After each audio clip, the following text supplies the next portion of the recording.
As I said, South Australia is not going into a lockdown, and I think many people will be extraordinarily relieved about that. But today we do announce 5 cases of COVID-19 in South Australia. We're categorising these as linked transmissions from the Northern Territory mine exposure site.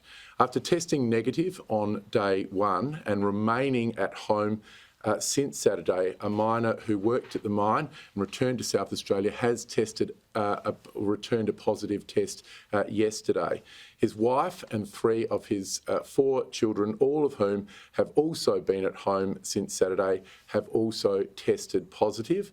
We have now transferred that entire family unit to the Tom's Court Hotel, our dedicated quarantine hotel for those people who are COVID positive. They are now in that facility. While this is a very concerning turn of events and having this Delta variant in South Australia, we are very relieved that this person and this family have been at home since Saturday, very significantly reducing the risk to our state. We know that we have 28 miners who have returned from the mine in the Northern Territory, and we also thank them for remaining isolated during this time. It's yet another, I think, excellent example of the people in South Australia doing the right thing, educating themselves about this disease and making sure that they're taking the appropriate action to keep our state safe and ultimately our economy strong. Now, we do know that this Delta variant is particularly worrying. We see further deterioration of the situation around the country again today. So we must all remain extraordinarily vigilant.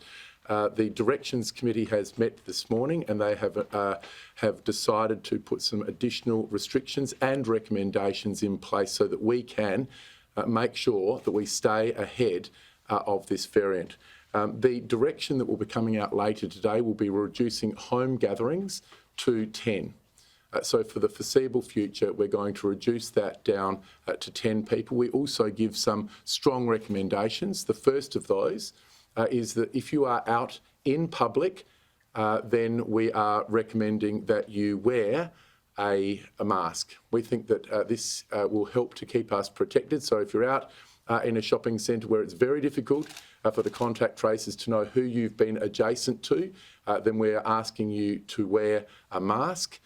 It's different if you are at a function or if you're in your workplace because you generally know who you're working with and we can get those people into isolation should there be a situation. But when you're out in public, when you don't know who you're standing alongside, we are asking you at the moment to wear a mask. Secondly, in terms of work, we're asking people to consider if they can't socially distance while they're at work and there is an ability to work from home, this might be something that people consider at the moment. Of course, this doesn't apply to essential workers and it probably won't apply to every workplace in South Australia. What we're saying, though, is if you can't socially distance at work for the foreseeable future, and we're not talking about a long period of time, but we are asking people to consider whether it might be more appropriate to work from home. We do need to be cautious in South Australia. We can see the consequences of getting this wrong.